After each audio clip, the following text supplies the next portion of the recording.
আমরা মোটামুটি শীতের শীতের মায়া প্রায় কাটিয়েই ফেলেছি, কিন্তু শীত পিছু ছাড়ছে না। তার নমুনা আমরা একটু রাতের দিকে ভোরের দিকে দেখতে পাচ্ছি।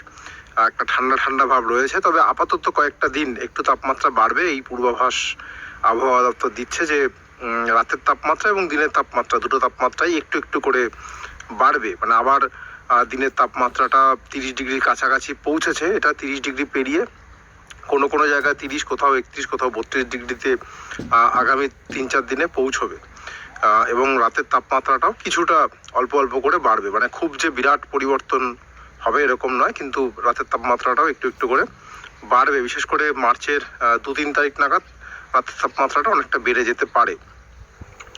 এবার গতকাল যা পূর্বাভাস ছিল, বেশ কিছু জেলায় হালকা বিক্ষিপ্ত বৃষ্টির সম্ভাবনা ছিল, বজ্রবিদ্যুৎ সহ বৃষ্টির সম্ভাবনা ছিল। কিছু জেলায় বৃষ্টি হয়েছে বিকেলের পর থেকে, কখনো পুরুলিয়া, কখনো পূর্ব বর্ধমান, এবং একেবারে রাতের দিকে কলকাতা, হাওড়া, হুগলিতেও বৃষ্টির পূর্বাভাস ছিল। ছিটে ফোটা বৃষ্টি হয়েছে কিছু কিছু জায়গায়।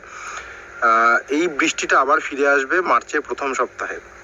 3 মার্চ থেকে আবার বৃষ্টির সম্ভাবনা তৈরি হবে উত্তরবঙ্গ এবং দক্ষিণবঙ্গ দুই বঙ্গেই।